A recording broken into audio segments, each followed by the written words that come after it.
핸드폰이 울려받아 보니 갑작스레 고등학교 친구였던 상수가 죽었다. 상수가 죽다니. 갑작스런 친구의 비보에 나는 너무나 당황스러웠다. 그리하여 검은색 정장으로 갈아입고서 장례식장으로 향했다. 장례식장에 도착해보니 영정사진이 놓여져 있었고 그 옆에 검은색 한복을 입고서 울고 있는 상수의 처가 보인다. 상수처는 얼마나 울었는지 두 눈은 퉁퉁 부어 있었고 흐느끼듯 계속 울고 있다. 난 그런 상수처를 보니 너무나 안쓰러웠다. 향을 꽂고 상수에게 마지막 인사를 했다. 그러고 보니 장례식장에 찾아오는 사람들이 왜 이렇게 적은지. 나 빼고 한 팀이 식당에서 고스톱을 치고 있었는데 그 팀마저 가고 나니 어느덧 장례식장엔 나밖에 없었다. 생각해보니 난 늦게 일 끝내고 바로 와서 시간이 많이 늦긴 했다. 내가 밤 11시에 왔으니 조문 오는 사람들이 별로 없을 시간이라 여겨졌다. 또한 상수의 장례가 오늘이 마지막이나 다름없었다. 그러니 이미 올 사람들은 다 왔다가 간 듯 싶었다. 난 내일 일찍 나가봐야 해서 상수처에게 다가가 인사하고 가려고 하는데 텅 빈 장례식장에 상수처만 덩그러니 남겨져 있는 게 왜 이렇게 안쓰러운지. 정말 일찍 떠난 상수 자식보다 남은 저 처가 더 안 돼 보였다. 그렇게 난 신발을 신고 상수처에게 짧은 목례를 하고 나오는데 갑자기 상수처가 힘없는 목소리로 나를 부르며 말한다. 현서가 와줘서 고마워. 난 그 말을 듣고 상수처에게 다시 짧게 인사를 하고 나왔다. 사실 상수처는 내 첫사랑이었다. 하지만 그 첫사랑은 이루어지지 않았고 당시의 상수처는 나를 선택한 게 아닌 나보다 잘생기고 멋진 상수를 선택한 것이다. 사실 상수처가 내 첫사랑인지 죽은 상수도 30년 세월 동안 몰랐다. 오로지 나와 상수처만 평생 가지고 온 진실이고 비밀이었다. 첫사랑이었고 나와 깊은 관계를 가졌던 여자였지만 우리는 당시에 사귀는 건 아니었다. 그러던 어느 날 갑자기 상수를 만나 상수와 사귀고 상수와 결혼해버린 이 여자. 난 그때부터 그녀와 자연스레 멀어졌고 상수를 만나도 상수처와 함께 만나는 일이 없었다. 그게 바로 30년 세월이다. 이렇게 오랜 세월을 각자 보낸 우리 둘이 상수 장례식장에서 만난 것이다. 살다가 가끔 상수로 인하여 잠시 마주친 적은 몇 번 있지만 이렇게 단둘이 있었던 건 정말 오랜만이다. 그런 상수처가 날 보고 30년 전으로 돌아간 듯 반말을 하면서 내 이름을 부르며 와줘서 고맙다고 한다. 그렇게 난 장례식장을 다녀와 집으로 돌아왔는데 자꾸만 그녀가 눈앞에 아른거렸다. 혼자 된 그녀가 안 돼 보이기도 했고 뭔가 자꾸만 걸렸다. 하지만 이미 장례식장은 다녀왔고 그녀에게 다가가 더 이상 위로를 해줄 수 없는 상태였었다. 그렇게 시간은 흘러 상수 장례식에 다녀온 지 보름이 지난 어느 날 모르는 번호로 연락이 왔다. 받아보니 상수처다. 나보고 만날 수 있냐고 말하는 그녀. 난 마치 이 전화를 기다렸다는 듯이 좋다고 했고 우리는 만났다. 조금은 안정이 됐는지 안색은 나름대로 괜찮아 보였다. 난 함께 식사라도 하자고 하니까 그녀는 식사도 좋지만 자기 술 한잔 사주라고 말한다. 그래서 우리는 고급 술집으로 향했다. 룸에 앉은 우리 아가씨도 부르지 않은 채 서로 마주보고 앉아서 양주를 마셨다. 그녀는 한 잔 두 잔을 스트레이트로 그냥 막 마셔댔고 금방 취기가 오른 듯 싶었다. 그러면서 약간은 혀가 꼬인 상태로 나에게 말을 걸기 시작한다. 자기 참 얄밉지 않냐며. 그리고 지금 자기 꼴이 너무 우습지 않냐고 말을 한다. 그래서 난 왜 그렇게 생각하냐며 그렇게 생각 안 한다고 하니까 자기를 많이 원망했었냐고 말하는 그녀. 난 이미 다 지난 일이고 솔직히 당시에 원망을 했지만 나도 그 후로 결혼하고 아이 낳고 잘 살고 있는 마당에 그 원망은 부질없어 보였다. 그래서 난 그런 원망 한 번도 하지 않았다고 말하니 그녀는 개슴츠레한 눈빛으로 날 보며 거짓말하지 말라면서 너 나 좋아하지 않았냐며 그런 너가 어떻게 자길 원망하지 않을 수 있겠냐고 말한다. 더군다나 자기가 내 친구랑 결혼을 했는데 더 원망스럽게 다가오지 않았겠냐고 말을 하는 그녀. 난 그녀에게 이제 와서 그런 게 무슨 소용이냐며 대체 무슨 말을 듣고 싶은 거냐고 말하니 그녀가 갑자기 울기 시작한다. 울면서 사실 살아가며 후회 또한 많이 했다고 하는 그녀. 그래서 난 무슨 후회를 했냐고 하니까 상수를 선택한 자신을 후회했다고 한다. 그러면서 나와 결혼했으면 애 낳고 잘 살 수 있었을 텐데 평생을 상수와 살면서 낳지도 못하는 애 때문에 서로 스트레스 받고 얼마나 싸웠는지 그건 정말 말할 수 없을 정도로 힘들었으며 상수가 살면서 바람 또한 엄청 폈다고 하는 거다. 듣자 하니 상수는 무정자증이 있어서 상수 내외는 아이를 가질 수 없었고 매번 서로 부부싸움하며 이혼은 안 하고 안 좋게 지낸 상수 부부이기에 상수는 나가서 자고 오는 날도 많았고 바람도 많이 폈다고 하는 것이다.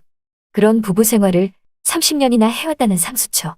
그녀는 남편이 교통사고로 죽자 처음에는 아무 생각도 안 들었다고 눈물조차도 안 나왔다고 했지만 장례를 치르면서 사람들이 한 명씩 조문 오는 거 보고 이제야 정말 남편이 죽은 거구나 싶었다고 하는데 그 뒤로 장례식장에서 엄청 울었다고 말한다.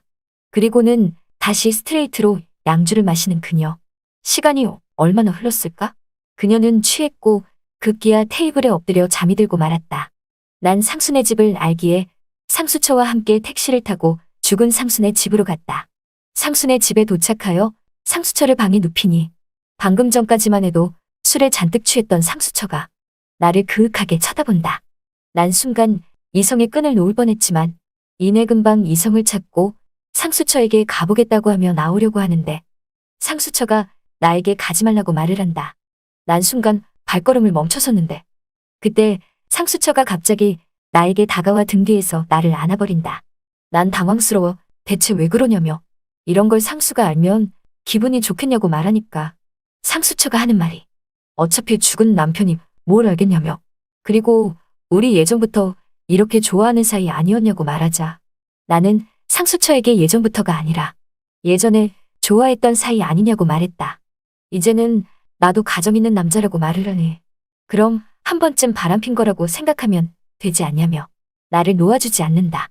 그렇게 하여 난 그녀에게 홀린 듯 상순의 집에서 하루를 함께하고 말았다. 다음 날 아침 잠에서 깬 난 너무나 불편했다. 죽은 상수에게도 예의가 아닌 듯 싶었다. 하지만 아직도 나를 좋다며 매달리고 있는 그녀. 이제는 정말 가봐야 할 것 같아서 이만 가본다고 말하니까 그녀가 하는 말이 다음에 또 오라고 하며 언제든지 환영이라고 말한다. 그래서 난 앞으로 그럴 일은 없을 것이라고 말하니 그녀도 더 이상 할 말이 없었는지 멀리 못 나간다고 말한다.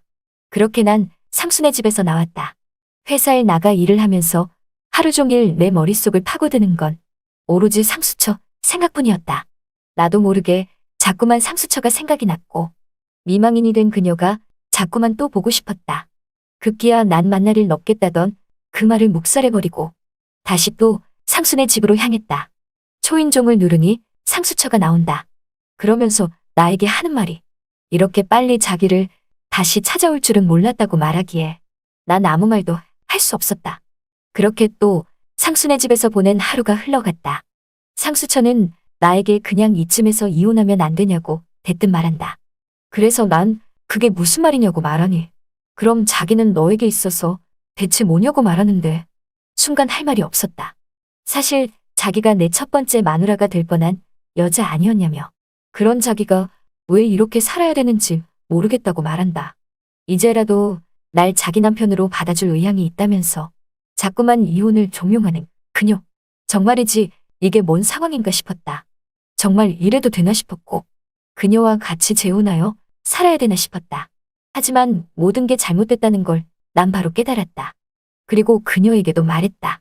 난 이혼도 할 수 없고 정말이지 오늘이 마지막이 될 거라고 말하니까 그녀는 나에게 거짓말하지 말라며 너 나 좋아하지 않냐며 30년 전에도 그렇고 지금도 똑같이 넌 날 좋아하는 거라고 자신있게 말하는 그녀. 솔직히 나도 내 마음을 확실히 모르겠다.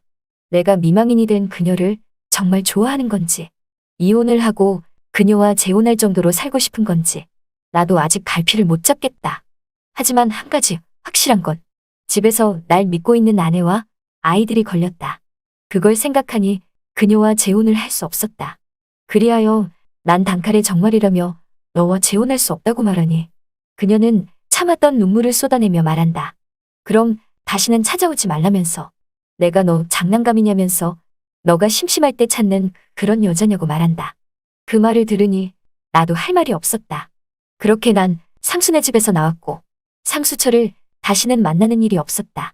그리고 시간은 흐르고 흘러 어느덧 6개월이 흐른 어느 날 모르는 번호로 전화가 왔다. 받아보니 바뀐 상수처의 전화번호다.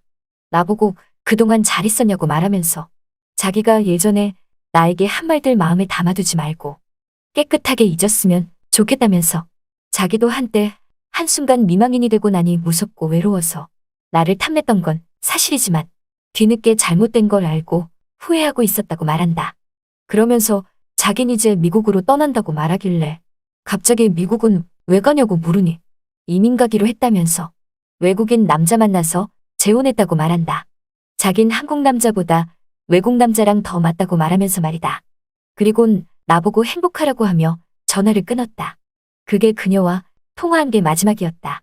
한때 내 마음이 흔들렸던 건 사실이지만 미망인이 된 그녀가 나보다 더 좋은 남자를 만나 그래도 행복했으면 하는 바람이다. 비록 외국인일지라도 그녀와 맞는다면 그녀 또한 행복하리라 여겨진다. 잘 들으셨나요? 이번 사연은 여기까지입니다. 구독과 좋아요 그리고 알림 설정까지 하시면 앞으로는 보다 빠르게 그때 그 사연에 올라오는 사연과 함께 하실 수 있답니다.